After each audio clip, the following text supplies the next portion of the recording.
Hi everyone, my name is Ananth. I'm going to be doing a brief overview of Java and cover data types today. And this is hopefully a first video in a short series that just covers overarching topics in an intro to computer science slash Java course. And I'm going to be following the syllabus from CMSC 131 taught at the University of Maryland. So let's get to it. So first off, Java is defined as a high-level object-oriented programming language, and it has an array of uses. It is used in mobile applications and web development and a bunch of other stuff.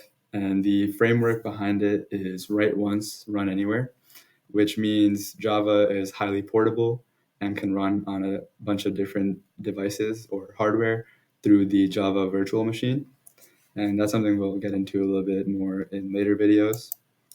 But for now, we just define high-level language, and that essentially means we write code or Java in a way that we understand, which is like the example you see there on the top right, and we follow our strict syntax for how we write Java. But under the hood, that gets broken down into zeros and ones, which are machine understandable.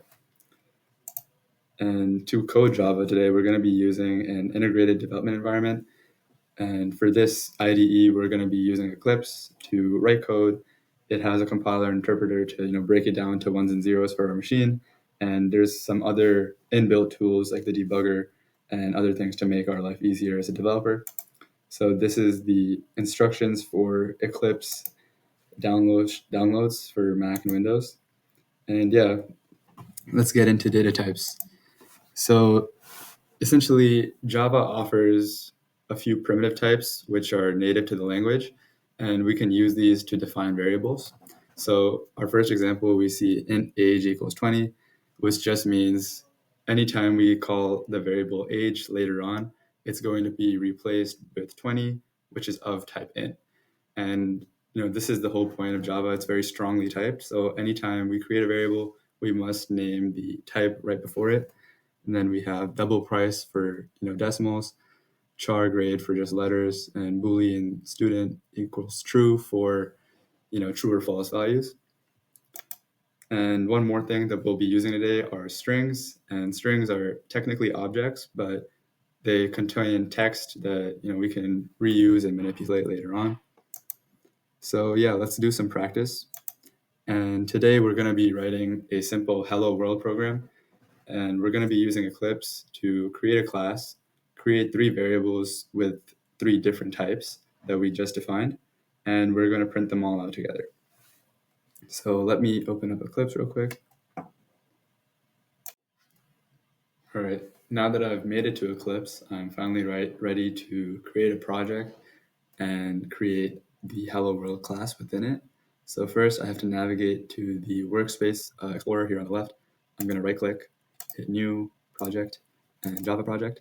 And from here, I'll just name mine demos, but this doesn't really matter. And now that I've done this, I'm going to right click again on demos and I'm going to click new and then class.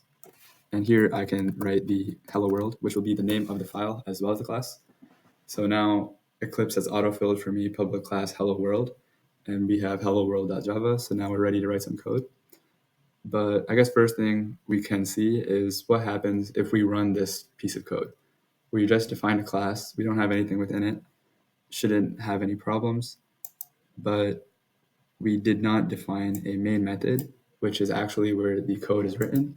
So this is something you'll just have to memorize for now, but let's just write that out. So public static, void main string args for command line arguments.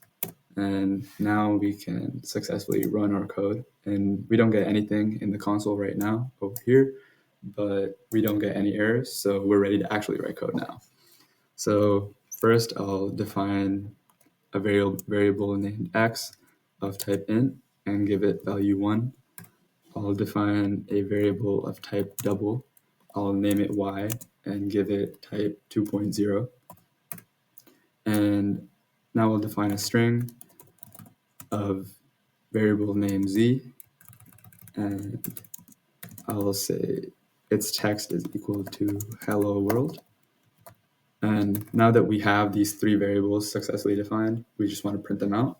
So I'm going to write sys out, hit enter for the autofill, and I'm going to write z plus quotations x equals x and y equals y. So this syntax right here is just the way we're going to refer to our variables from before. So we're using this line right here to print to the console, and first we're calling z, which will be replaced with hello world. Then we're adding our own text, x equals. Then we're going to add the variable x, which is 1, and then we're adding our own text again for y equals, and we're printing out 2.0 afterwards. So let me just run this. And yeah, we have hello world, x equals 1, y equals 2.0. All right, now that we've written some code and went over some definitions, let's recap whatever we covered today. So main thing, Java is a versatile object-oriented programming language, and we learned that we write Java in syntax that we can understand, which is then broken down into bits, which are zeros and ones the computer can understand. The structure of programs is you define a class, and within that class you define a main method, and within that main method's brackets, that's where the code that you write actually is run when you hit that play button. And main thing to remember from today is Java is strongly typed, so those mismatches in saying int x equals 0.1 are strongly enforced and will give you an error. So some next steps are to practice modifying the hello world code by yourself.